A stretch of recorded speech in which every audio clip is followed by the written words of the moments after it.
Hello everyone. तो आज हम एक करंट इलेक्ट्रिसिटी का एक क्वेश्चन डिस्कस करते हैं। इस क्वेश्चन में हमें दिया गया है figure show in the part of a circuit. हाँ, मतलब सर्किट का कुछ पार्ट दिया है।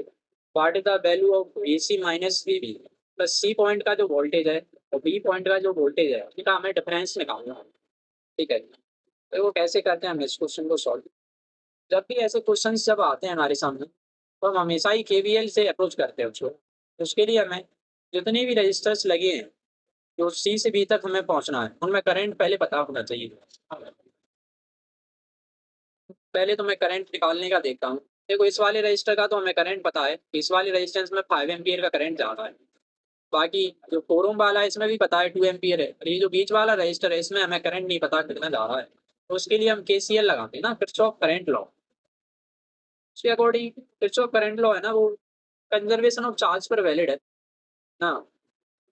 KCL कहता है कि जितना चार्ज देखो आएगा पर सेकेंड जंक्शन पे उतना ही तो बाहर जाएगा। Incoming current equal to outgoing current.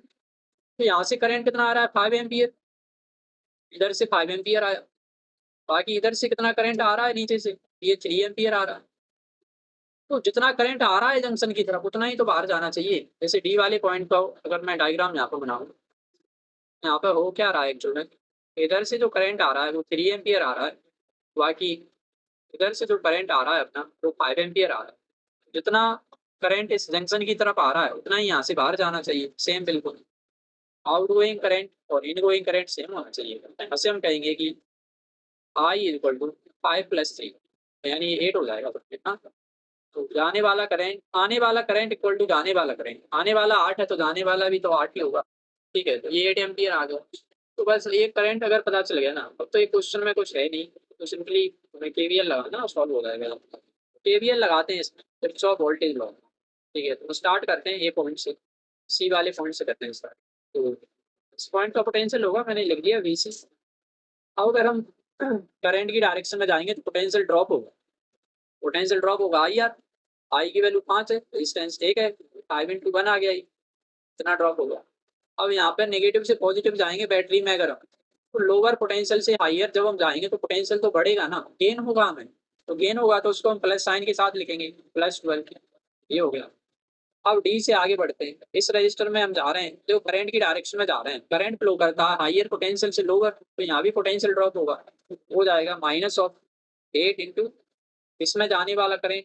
तो 2 एम्पियर वाला जो 2 ओम वाला जो रजिस्टर है ना उसमें 8 एम्पियर करंट है, तो ये करंट 8 हो गया। I × R, ये R रेजिस्टेंस है। बाकी अब बैटरी में पॉजिटिव से नेगेटिव जा रहे हैं, हाइयर से लोअर, तो यहाँ पर माइनस होगा, पोटेंशियल का लॉस हो रहा है बेसिकली। ठीक है ना, हाइयर से लोअर जा रहे हैं।